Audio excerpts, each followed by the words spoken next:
पूरा सम कर लेने के बाद में अब यहाँ पे तुम्हारी मोस्ट टाइम पे एंट्री आती है, जरा देखना वहां पे कि after keeping cash on hand of ₹2000। एकदम सिंपल से एंट्री, कभी भी एंट्री ध्यान रखना 31st नंबर की after keeping cash on hand of 2000 पढ़ने का। जैसे ही पढ़ो पेमेंट साइड पे आ जाने का, पेमेंट साइड पे यहाँ पे डेट डालने का 31 लास्ट डेट डालने का, यहाँ लिख देने का यहाँ पे बाय और बाय बैलेंस ब्रॉड फॉरवर्ड। आपको बैलेंस दे दिया, कैश ऑन हैंड मतलब हाथ में पैसा है, और सीधा लिखना यहाँ पे 2000 कैश के अंदर लिख दिया आपने यहाँ पर, आपने यहाँ पे कैश लिख दिया यहाँ पे। और कैश लिखने के बाद में अब सबसे पहले कैश अकाउंट का टोटल मारने का। कैश अकाउंट का टोटल कहां पे, सबसे पहले आप टोटल कहां का मारोगे, रिसीव साइड का। चलो मारो मेरे साथ में टोटल 10,000 प्लस 6,000 प्लस 3,600। देखो कितना है यहाँ पे, 10 ने 6 16, 16 ने प्लस 3 19, 19,600। यहाँ ऊपर लिख देने का पेंसिल से 19,600। सेम थिंग अभी यहाँ का टोटल मारने का, कौन सा, पेमेंट साइड का। चलो पेमेंट साइड का टोटल मारेंगे यहाँ पे 4,000 प्लस 3,000 7,000 हो गया, प्लस 2,000 इसको भी ऐड कर देने का, तो 9,000 प्लस 2,000 ऐड करेंगे 10 11 11,700 ये टोटल आ गया यहाँ पे। अब देखिए यहाँ पे जरा दोनों में से ज्यादा टोटल कौन सा है बेटा, तो 19,600 मतलब रिसीव साइड का ज्यादा है। तो आप 4-5 लाइन छोड़ के सबसे पहले नीचे लिख देने का यहाँ पर कैश के अंदर ही लिखने का। देखो बेटा 19,600 और यहाँ पर लिख दो बेटा यहाँ पे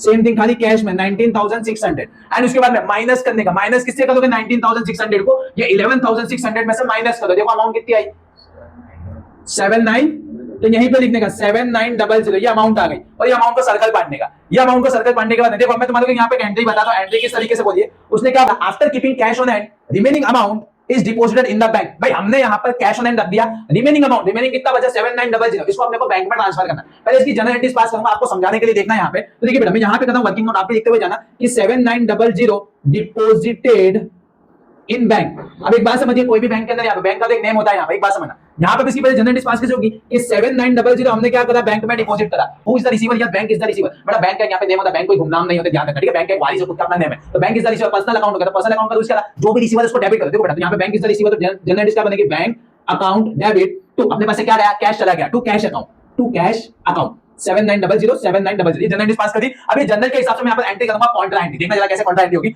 डेबिट साइड के अंदर बैंक कॉलम के अंदर मैं अमाउंट लिखूंगा 7900, या डेबिट साइड मतलब रिसीव साइड, बैंक कॉलम के अंदर अमाउंट लिखूंगा, ये लिख दिया बेटा 7900, यहाँ पे डैश, यहाँ पे डैश। और ये यहाँ पे देखो बैंक कॉलम में अमाउंट लिख रहा हूं, पर यहाँ पे ट्रांजैक्शन लिखूंगा टू कैश, और एलएफ के कॉलम में लिखूंगा सी मतलब कॉन्ट्रा, और डेट डाल दूंगा 31। ये पहली एंट्री होगी। दूसरी एंट्री क्या पास होगी बेटा, क्रेडिट साइड के अंदर आ जाओ। क्रेडिट साइड के अंदर आप कैश कॉलम में अमाउंट लिखोगे। देखो क्रेडिट साइड मतलब पेमेंट साइड, कैश कॉलम में ऑलरेडी अपने अमाउंट यहाँ पे लिख चुके थे, बस खाली अपने क्या करने का यहाँ पर एलएफ के कॉलम में लिख देने का बेटा सी मतलब कॉन्ट्रा। आपने सी लिख दिया बेटा यहाँ पे, एंड सी लिखने के बाद में और देखो ये जनरल एंट्री आप स्क्रीनशॉट पढ़ लो, मैं इसको अबाउट कर देता हूं यहाँ पे, पढ़ ले स्क्रीनशॉट देखना। अभी मैं यही उसको अबाउट करूंगा बेटा। देखो यहाँ पे लिखने का बाय बैंक और डेट डाल देने का 31। और ये क्या हो गया, आपके अमाउंट यहाँ पे सेटल हो गई। कौन सी कॉन्ट्रा एंट्री को सेटल, इसको भी अबाउट कर देता हूं मैं आपको यहाँ पे। देखिए तो हमारा क्या हो गया बेटा, यहाँ पे हमारा ट्रांजैक्शन यहाँ पे सेटल। अब आपको सिंपल नॉर्मल सा किस टोटल कर देना है यहाँ पे, तो आपको बैंक को टोटल मार देना ठीक है। एक बार